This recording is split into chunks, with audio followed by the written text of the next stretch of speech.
was so exhausted and tired of the old Wendy that I was just so ready to just give it a shot. Like I'm just going to go for it.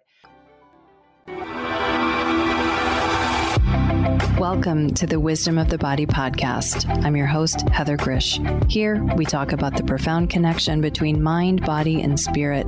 Join me and other authors, wellness experts, and everyday individuals talk about the importance of listening to our bodies, trusting our guts, and living in deeper harmony with nature. So, whether you're seeking guidance on your wellness journey or simply looking for inspiration, you're in the right place. We're thrilled to be in the top 3% of podcasts globally. You can find the Wisdom of the Body podcast on Apple, Spotify, and most other places where people listen to podcasts. You can follow by joining my email list at heathergrzych.com or by following me on Instagram at Heather Grzych. That's Heather, Grzych. I know you're going to love this podcast, so take a second right now to subscribe. Today, I'm here with Wendy Valentine, who is the author of Women Waking Up, the Midlife Manifesto for Passion, Purpose, and Play. And she's the host of the Midlife Makeover Show, which is a top-rated podcast for women in midlife. Wendy helps women kick fear to the curb, reignite their spark, and wake up to what's possible. Oh, yes, I need some of this today. Thank you so much, Wendy, for being here with us.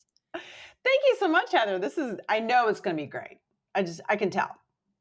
I want you to, I'm like, oh man, it's like, this is a book for women who really want to feel alive again, huh? Oh, yeah, definitely. I mean, a lot of shows will ask me, why did I write the book? First of all, I wish I had this book 7 years ago. I was like, I needed this book. But the main thing is I don't want another woman out there to feel lost or stuck, invisible, or even just a little quietly dissatisfied, because I've been that woman. And I want this book, it is the Midlife Manifesto. I want it to be the permission slip that women need to reignite their spark, to reinvent themselves and go after the lives that they really want. Yeah. And it's like midlife is such an interesting time of life because it's, okay, you're not young and naive. You're not old and ready to throw in the towel. You've got all this wisdom. You've got, and you probably have like a lot of attachments at this point in midlife. I mean, what do you consider midlife? Like where are we when we're in midlife? I think it's typically your 40s and 50s. And if you're anything like me in your 20s and 30s, you're checking off all the boxes, right? The kids, career, marriage, house in the burbs. And whether you like it or not, when you reach your 40s and 50s, things are going to change in your life, right? Our bodies are changing. Hello, menopause. Eventually, those birdies leave the nest. A lot of our relationships are changing. Our parents are aging. So we either choose to evolve and move above that, or we fight against it. And fighting against it, it's just not going to get us anywhere, as we know. Yeah, it's interesting, like the body changing and it's like when the physicality changes, the energy changes, the relationships change, like everything around us changes when the body's changing. It's like a natural process that we go through. It's funny because when you were saying midlife, I was thinking like 30s or midlife, because I think that's when I went through my crisis, but that's because I had a kid. Like we're on different tracks. Like I had a kid like when I was 40, basically. Yeah. So we're definitely on different tracks. And but that's the cool thing about being a woman today is that there's so many different tracks, right? And okay, so I want to read you this hilarious passage from my friend sent me this book, a picture of this book, and the line in her text yesterday was basically, should I throw this in the garbage? This book that she found it in her local lending library, and it's a book called Happy Housewives. And this is the caption of the book, I was a whining, miserable, desperate housewife, but I finally snapped out of it. You can too. Okay, no, but here's the sad thing. So there's a really sad passage from it. And I want to talk about this because I have a feeling that, like, your book is going to give us some really practical tools on how to, move forward in midlife. She wanted to throw this one out because it didn't. Okay. Okay. So here's a section of the book. It's basically telling this woman, like, make sure because she's a housewife, right? Mm. Make sure you physically please him. Make sure Was this stay. written in the 1950s, I maybe? don't think it was. I think it was, it could have been, right? It's like, try to have one lustful, passionate kiss every day. When he comes home from work, greet him, wrap your arms around him, and give him a nice long kiss. But that's nice, actually, regardless of like whether are a housewife. Those are nice things. But the way it was being written about was like, Mhm. that's the only thing you have, is this, like, that's your value. Yeah, and I think, looking back, I've been married twice, and my first husband died. He was only 26 years old when he passed away. And that, you talk about midlife, he didn't even have the opportunity to reach your typical midlife. And Mm, then my second husband, and I've always said on any of these shows that I'm on, he's a really, really great guy, great husband. He was a great father, all of that. And I lost myself in that relationship. And I realized towards the end of that marriage that I was not being the woman that I knew I could be. And I'll never forget, I was actually at this, it was a Heal Your Life workshop. It was in San Diego. And we had to like break out in, pairs or whatever with a partner and discuss whatever the topic was. And I'll never forget this moment. She said to me, she goes, one of the most difficult things I had to do was divorce a good man.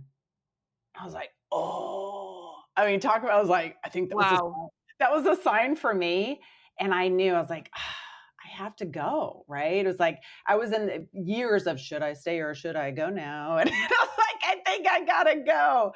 And I do know that I could not be the woman that I am today, and I could not have written this book. I could have not taken off in an RV across the country. I could not have done all those things if I had not gotten out of that marriage. And not to say that that's always the case, but for me, it was what I needed to do. And I realized that there's a difference between contentment and complacency. And I think for years I was struggling in my mind going, all right, Wendy, you just need to be content. Why do you have to have it all? Like I was giving myself a hard time.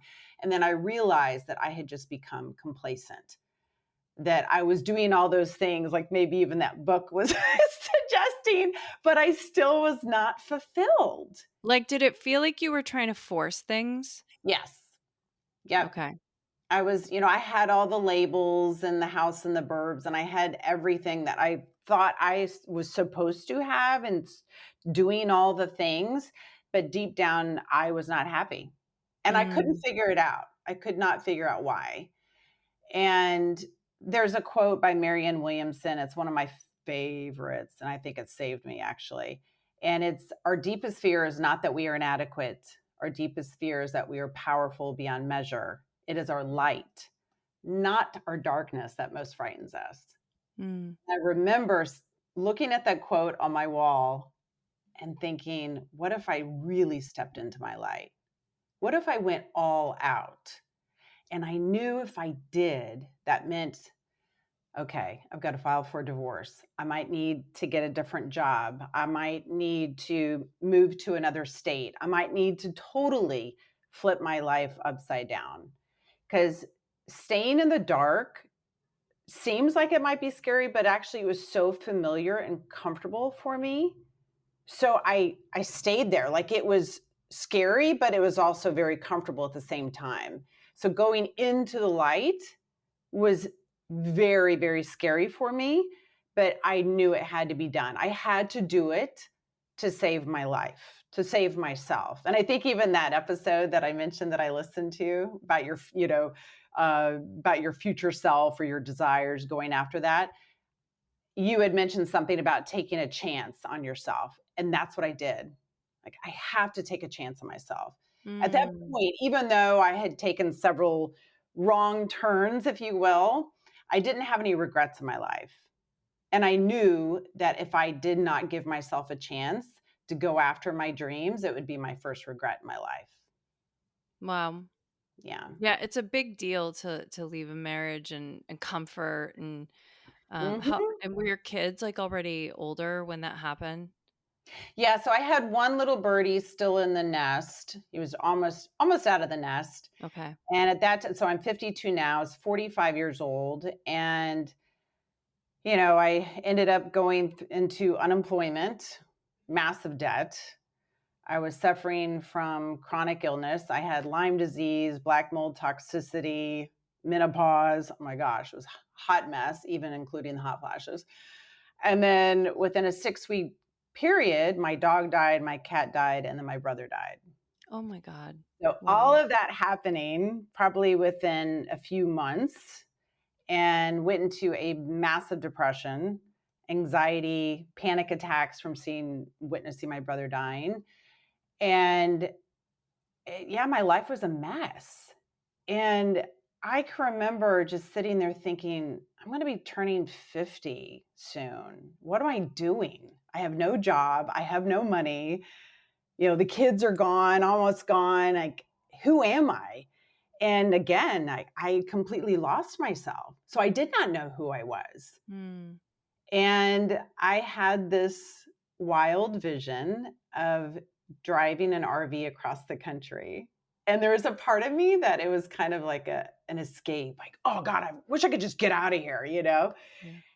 And then I thought it was going back again to your solo episode, you talked about kind of like getting those the butterflies or the excited feeling, that energy. And you're like, ooh, I don't know, but that sounds really cool. I really want to take off in an RV across the country.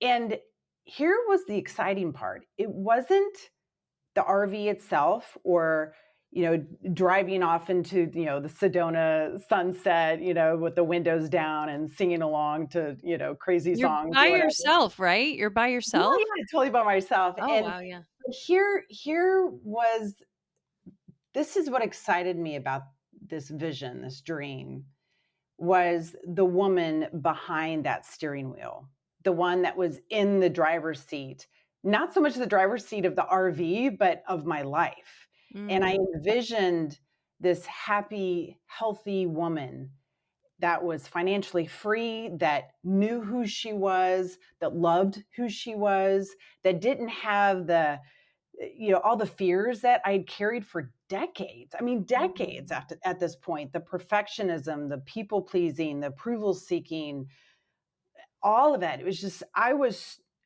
so exhausted and tired of the old Wendy that I was just so ready to just give it a shot. Like I'm just going to go for it.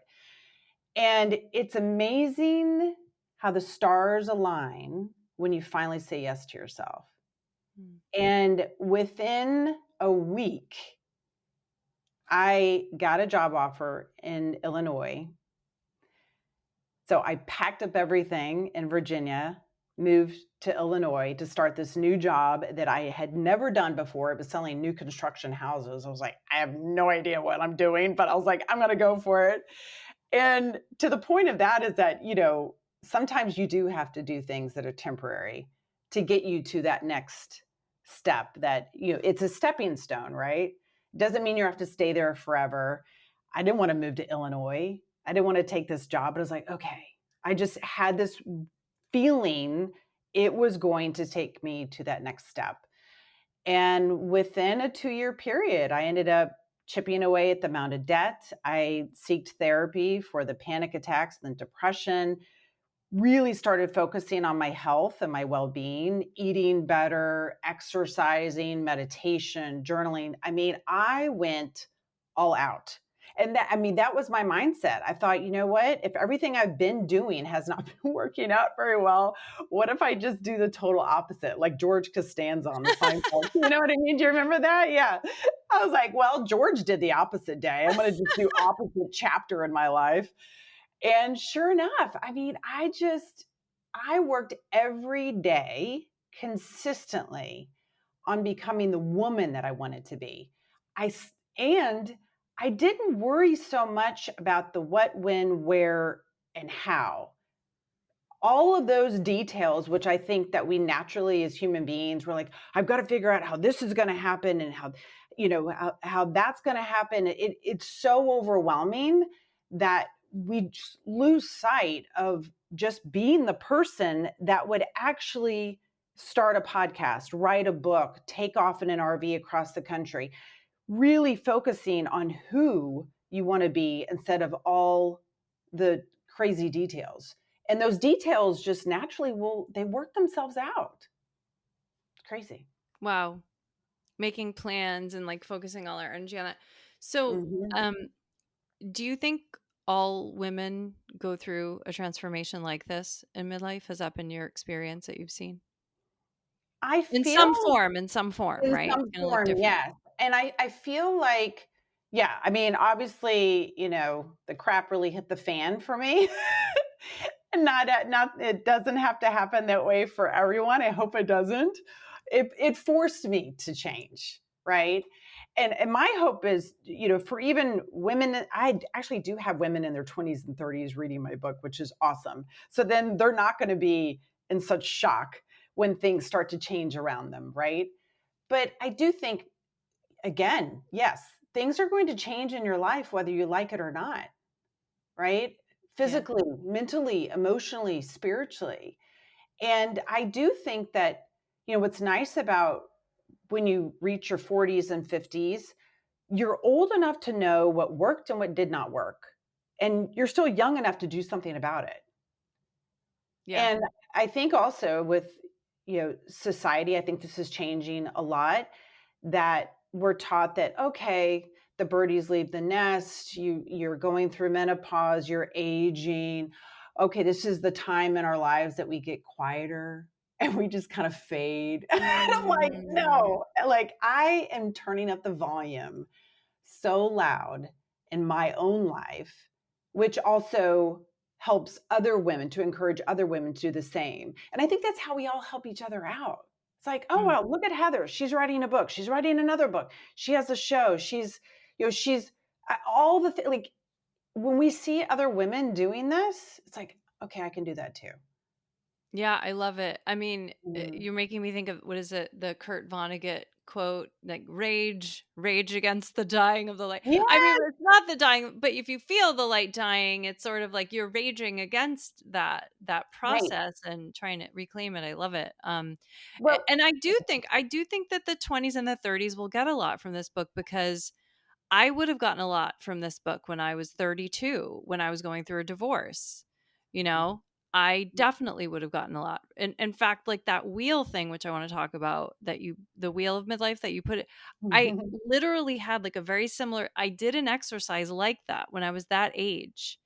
And yours is way more like well thought out. Mine was janky, but it was really helpful to do that because I think it's like at some point you realize that you've lost yourself. And you can lose yourself to a marriage, you can lose yourself to your kids, you can lose yourself to your employer, mm-hmm. Yes, right? That's definitely. really what this is about. And also, even if you think about it, even with chronic illness, you can lose yourself. You get so caught up in that. And actually, I want to make a point about that because here it was, I was going through Lyme disease and black mold toxicity. My hormones were insane in the membrane. And by the way, I owned a healthcare clinic, integrative medicine. I knew my shit. I and I even was certified at the Chopra Center. I knew a lot about Ayurveda, loved Ayurveda. I was doing all the things, and even still, my body was breaking down. But here's what's wild. Again, once I said yes to me, a lot of those physical symptoms just started to go away without trying to make them go away because Yeah. I was focusing my energy on different things. And so I remember thinking like, okay, Wendy, if you're going to become an author someday and you're going to take off in an RV across the country and you're going to do all these things, you need a healthy body. You need a healthy vehicle, right? To carry the soul through this entire chapter and through the rest of your life. You're going to need to be healthy. And I think it was just that shift in mindset of, yes, I deserve to be healthy. Yes, I want, because in some ways I felt like it was a self-sabotage with a lot of the physical ailments that I had. I felt like, sounds crazy, but like, it was almost as though my ego or whatever was punishing me. Like, I don't really want you to step into your light. So stay down here, be sick, be unhealthy, be miserable, because then this is quote unquote safer. But it was not serving me. I mean, the migraine, oh my God, it was awful. Just, Wow. yeah. So No, I in get one, it. I yeah, think it's a hard thing for us to wrap our minds around how it happens, because I've experienced something like that before. And it's and also, like, you're talking about this moment of saying yes to you, and that's something I really want to understand, because there's we can sit down, we can set intentions, we can sit there and talk with a friend, but what does it really take? Like, where does that shift take place? How does it come to being? Is it in the stars? Is it literally like my astrology chart, just on this day, this is the day it's going to happen? Or is there something that we could do to, like, create that moment of yes? I think it's just going to happen when it's supposed to happen. You can't force it to happen. I think of, right, most people buy, whether it be on pain or pleasure, right? And again, kind of going back to what I was saying before, I was so tired and exhausted with my thoughts, my beliefs, my behaviors, my life. I was buying into the pain of it. I was like, I am so tired of this that yes, I want to buy into a new Wendy, a new life for myself. Like, I think that sometimes we do have to get so frustrated with where we're at that we are willing to be like, okay, let's just go for it. Why not? Right? Like, what's the worst that could happen? Do you think people have to be able to see what's next, or do you think they should just go in completely blindly? Just be like, all right, I know that if I destroy something, something else will get created, and I'm just going to trust that this They is going to. think they do, because I used to think that. I was always, again, a perfectionist, right? I had to have all the duckies in a row before I would even take a step forward. And then one day I realized, I was like, wait a second, I'm the one leading the ducks. Like, it's up to me, right? I'm like, why am I following these? No, I'm in charge of the ducks. And the quote of leap and the net will appear. Mm. You figure this stuff out. And that's where wisdom comes from. That's like, I can't hand you a jar of courage. You can't hand me a jar of courage. And you fill up your jar of courage by taking action. I think you even said that on that episode too. Like, you keep taking steps forward, even if you're like, "Ooh, I just stepped in crap again." You're like, "Okay, well, now we know not to go that direction." Okay, Yeah. noted. And it's okay. It's okay if you get messy. That's what it means. Yeah, talk about that messy part. That's I the part, love like, the yeah. messiness. It's so funny because before, everything had to be so perfect because I thought I had to be perfect. I thought, as someone that, I was abandoned as a little girl, I had to be perfect because I did not want to be abandoned again. So I became a really good people pleaser. I became a good perfectionist. I mean, I nailed all of those roles in my life because I thought that I had to in order to be loved. Mm. And then once I realized, I was like, wait a minute, I've exhausted myself over the last, 4 or 5 decades trying to please all these people. It didn't matter. Like, they're doing their own thing anyways. So why not please myself? Why not make myself happy? And I got to the point of, what is it? Paralysis by analysis. I Mhm. would be frozen. I would not make a move because I was so scared to make a mistake that I Mm. might fail or I'll piss somebody off. And oh my God, what if I say something wrong? Or oh my gosh. And I don't know, I think as I look back at some of the losses I've had in my life, extreme losses, whether, my brother dying, my ex-husband dying, I've had friends that die of early ages. And I think life is so short. I know we say that all the time. It's so cliche, but Mm. we should care so much about our lives that we don't care about the pettiness, about the silliness, the worrying. I mean, and I was a chronic worrier. I wouldn't sleep at night because I would worry so much. Mm. And it's just, I mean, I know you know this, but it's like we're all energy. The chair you're sitting on, the microphone, we're 99.9999% energy. And just a teensy, teensy tiny bit of matter, but all we seem to focus on is the matter instead Mhm. of the energy. Like we're in this beautiful, Mm. bowl of cosmic soup.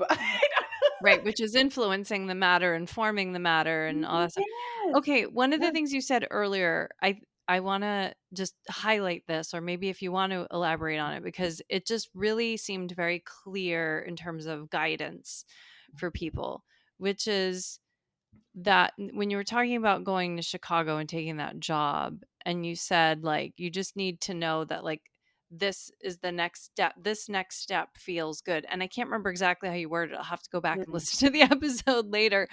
But do you want to talk a little bit more about that, like how to feel for that next step? Well, okay. So you brought up the wheel of midlife.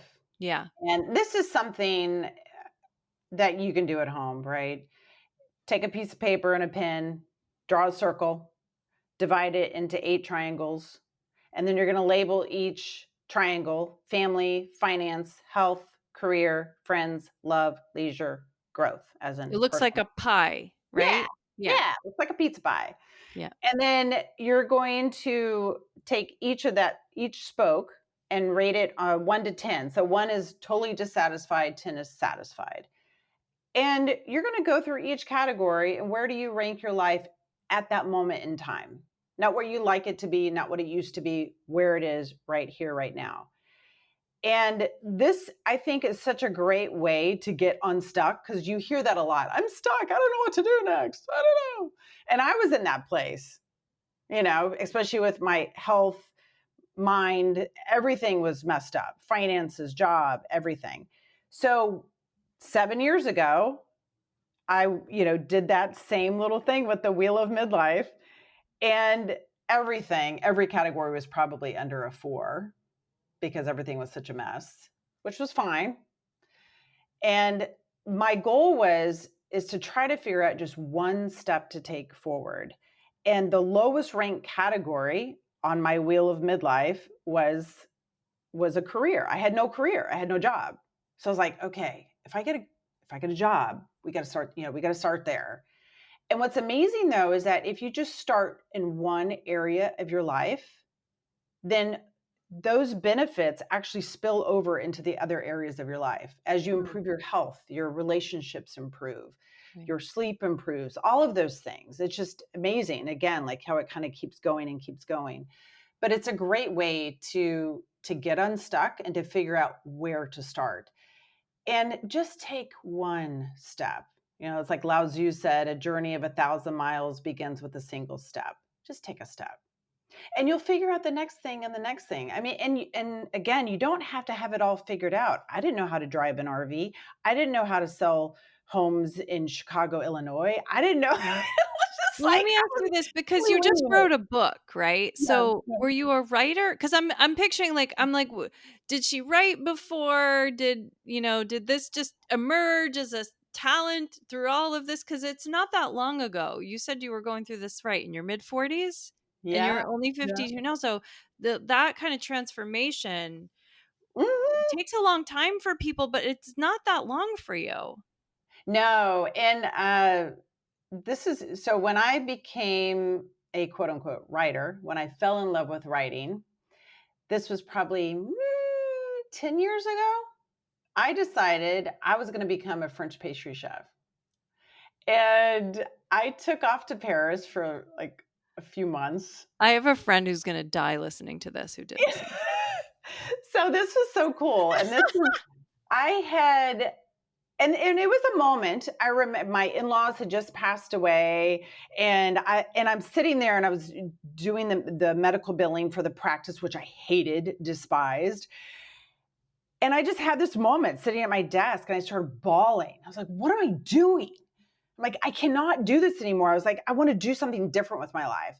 And I thought, I've always wanted to be a chef. I always wanted to be a French pastry chef. And so I started looking online, and I found out that Le Cordon Bleu in Paris, France, actually does the short, like you can go for 6 weeks. It's just like jam packed. You're just going almost every day.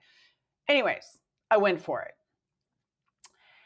And the point is, when I got there, because everyone was asking, well, how are we going to keep track of how you're doing in school? I was like, maybe I'll start one of those blogs. I thought, I don't know how to, I wasn't even sure if I knew how to write. I Googled how to write a blog. And this is crazy, within 4 weeks, I went from 0 subscribers to 80,000 in 4 weeks. Whoa. Now, this is the cool part of the story. So there's one day, I'm going into class, I'm leaving the locker room, and this girl, she's from Germany. She comes up to me. She goes, are you Go Wendy Go? And that was my handle name at the time. And I was like, yes. And I thought, how does anyone here know that I have a blog? And she goes, and it's a cute German accent, which I can't do. And she said, I have you to thank that I'm in school here. She said, because I started reading your blog and it inspired me to become a French pastry chef. And I was like, oh my God, that's crazy. But that's when I realized the power of your voice, of sharing your words, of sharing your energy, and even if it's breakdown to breakthrough moments, sharing it all, just sharing life, and it inspires others to do the same. So that from that moment, I realized, I was like, I really want to become a writer and make French pastries. I know. I'm like, and I'm looking at your like nice big muscles in your arms and your fitness, and I'm like, oh, she eats the pastries, but she's working out too. I can tell. Yeah. People used to always ask, and they're like, well, how do you stay fit? I was like, well, I don't eat it all. I mean, You're like, I have vata in my yeah. constitution. Yeah. All right. Yeah. I just want to make one point though, Yeah. that's the beauty of it. Like I think of life as like a buffet, right? You go and sample what you want, figure out what you like, figure out what you don't like. If I had not all of a sudden had this wild idea of, I'm going to become a French pastry chef, I don't even know if this book would exist, because I would have not fallen in love with writing. I would not have realized the power of writing. Yeah. So if there's something that bubbles up within you, that something you want to do, go for it, because you don't know where that's going to lead. I didn't even know driving an RV across the country would lead to starting a podcast, writing this book. I had no idea. So it's almost better that you don't have the whole plan figured out in your head, because you just have to trust. You have to trust it will all work out the way it's supposed to. I love it. In writing, there are 2 types of writers. I'm trying to remember which book identified this, but the 2 types of writers, there's plotters and pantsers. And most people, oh, look at, I got balloons right now. And so if you're the person that likes to outline everything when you start, and that's how you work, or if you're the person who just kind of like figures it out along the way, and that's like more of the excitement of the journey for you. I'm a pantser. It sounds like you might be a pantser too. Are you a pantser? I used to be a plotter. Yeah. Now I'm a plotter pantser. Yeah. I do a little bit of both, right? Yeah, I mean, you kind of have to, because you need an outline for a book, right? You need chapters, you need all that stuff. So it's yes, exactly. But I think even now, if I have an idea about something that I want to do, I try it on for size for a while, not too long. I'm like, okay, matter of fact, today, and it's even been bubbling up in the last few weeks. I've been thinking about doing, because I have the Midlife Makeover Show podcast, which is on your typical, Apple, Spotify, etc. And I have like probably 500 people on the wait list, and I cannot possibly squeeze everybody in. So I thought, what else could I do? And I was thinking of starting to do live shows on Instagram, Facebook, and Substack. And I thought about it today. I was like, okay, why do I want to do this? And that's one reason I kind of pause a little bit more now. Like, where do I want to spend my energy? And so sometimes you do have to try an idea on for size for a little bit and see, like, is this something I really want to do? And what does that look like for me? Will that take up a lot of time? How will this affect my relationships? And if you keep going back to it and you feel like you really want to do it, no matter what it is, then just go for it. And that doesn't mean you can't pivot later. Doesn't mean you're stuck with it for the rest of your life. Just try it and see what happens. Right. That's a common thing, right? When people are Mhm. paralyzed, like you were describing earlier, that kind of Yeah. stuckness is like, oh, I'm afraid I'm going to make a wrong choice, right? Yes. Yes. Yeah. I don't think there's such a thing. I think Yeah. there's not mistakes. It's just retakes. Yeah. Hmm. So you included a Joseph Campbell quote in the book Yeah. and the beginning of one of the chapters, and it's we must be willing to let go of the life we have planned so as to have the life that is waiting for us. Yeah. So I'd love to hear a little bit about your interpretation, what this quote means to you, what you've seen it mean to other people. Yeah. I think, for me, I was too attached to all my labels, to all the roles and expectations. And until I was willing to let go of that, I could I wasn't able to allow the true Wendy. I mean, we hear about like, be your authentic self. It's like, what does that mean? I didn't even know what that was like. How do I get to her? I'm like, I don't know what that means. Yeah. And I always think about with Michelangelo when they asked him how he carved the statue of David. And he said, oh, he's like, well, I just chiseled away at everything that was not him. And that's a lot of what we have to do. Like, we think we need to learn something new about life or about ourselves, and it's really the unlearning. And it's unlearning who you are not. And you're chipping away consistently at those things. And then you do arrive at that angel in the marble.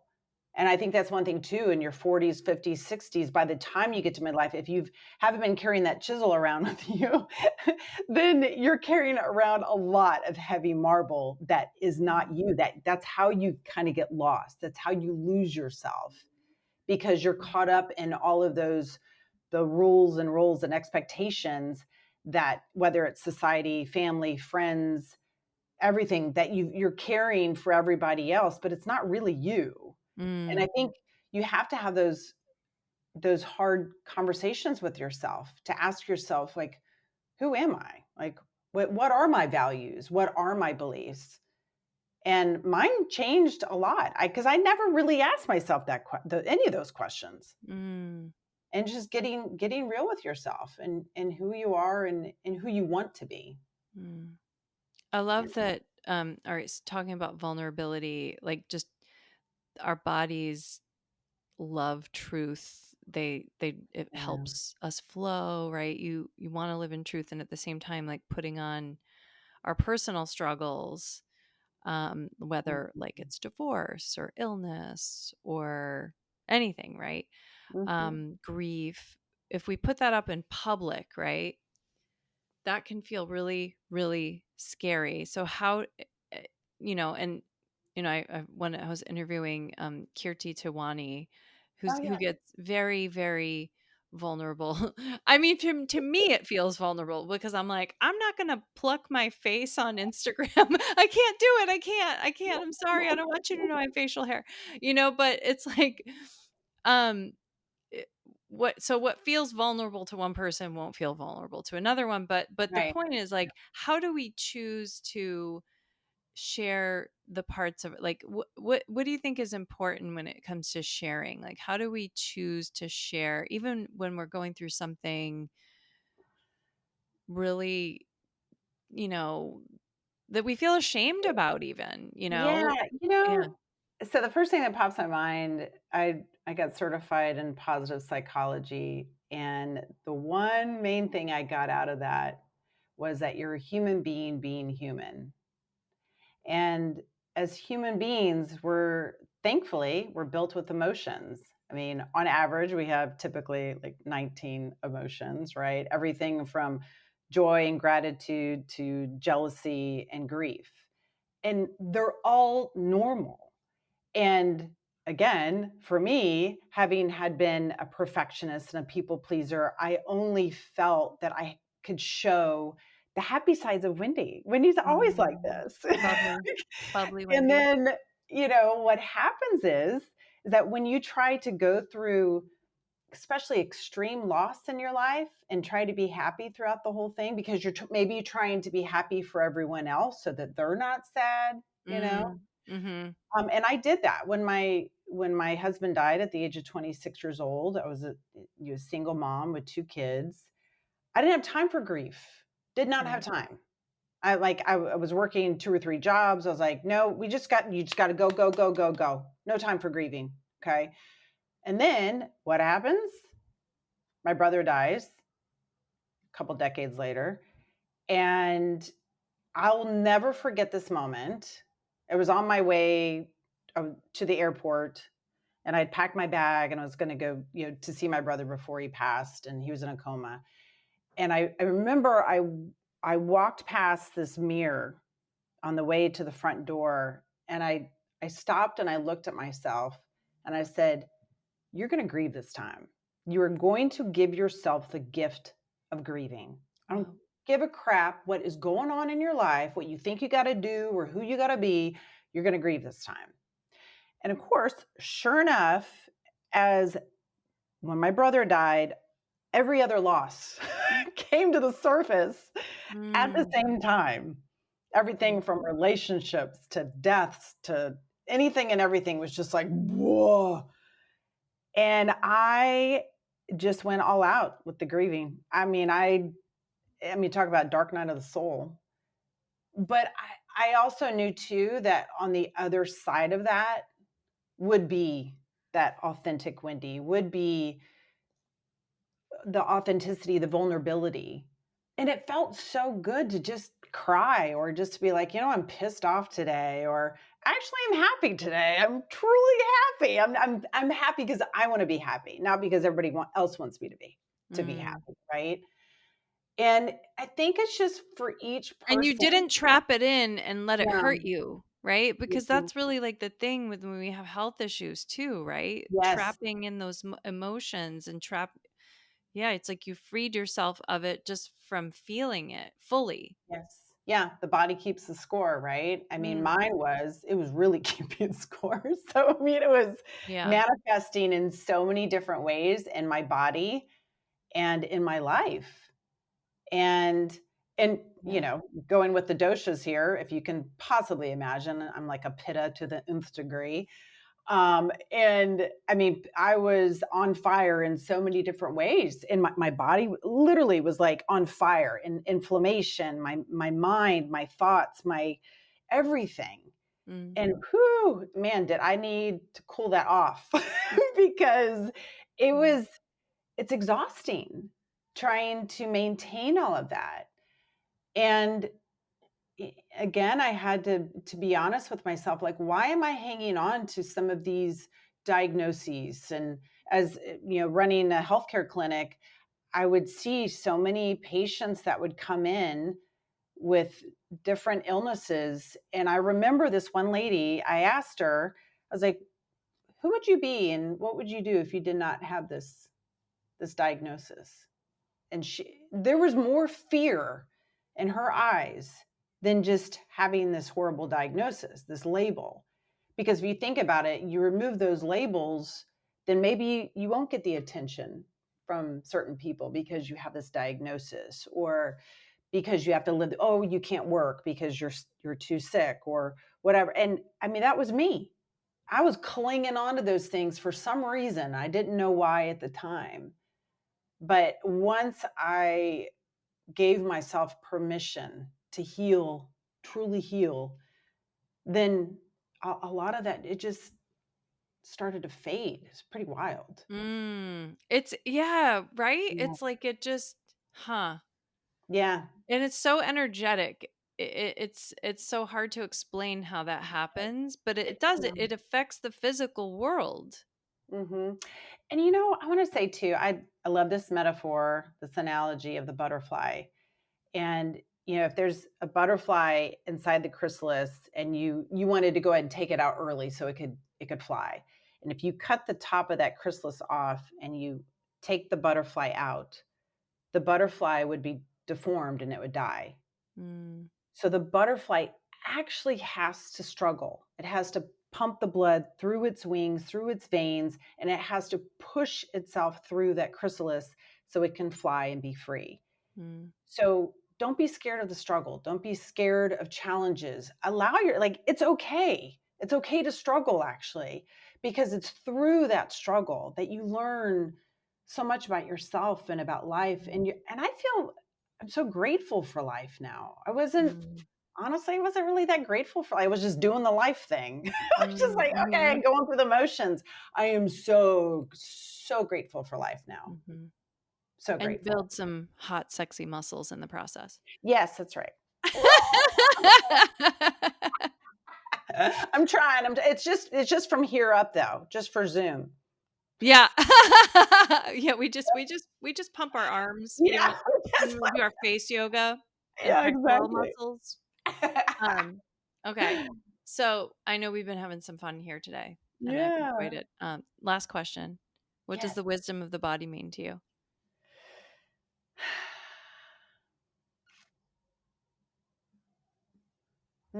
That's a great question. The wisdom of the body means to me, it's the wisdom of my essence. It's my energy. And I'm actually become quite an energy snob. In the last few years, I'm very selective about the energy that I put out and the energy that I allow in. And I love just embracing my energy and witnessing other people's energy. And I think that's how you become even, more wise as you go on in life. Is it just appreciating the essence of who you truly are? Yeah. I love how you pause with that. It's like really, really, really feeling a question. It was, thanks so much for that. Yeah. Wendy, really, thank you so much for being here. Can't wait to finish your book. Tell everybody about your book. Tell about where to contact you, learn about your podcast, all that. Thank you. So the book, Women Waking Up, the Midlife Manifesto for Passion, Purpose, and Play, can be found anywhere books are sold. And there are over $500 in bonuses at womenwakingup.com. And I can be found at wendyvalentine.com. I'm on Instagram, Facebook, Substack, doing all the things, doing all the social media things. And I'd love to meet anyone out there. Just have a good time in life. Thanks for helping all the ladies. Thank you. And helping the ladies helps everybody. So thank you so Ladies. much. Thank you, Wendy, for being here. Thank you. Thank you for tuning in and dropping in with us today. Don't forget to subscribe, rate, and review this podcast. I really want to hear your feedback. To learn more about my work, visit heathergrzych.com. That's Heather, GRZYCH.com. And meet me here next time on The Wisdom of the Body.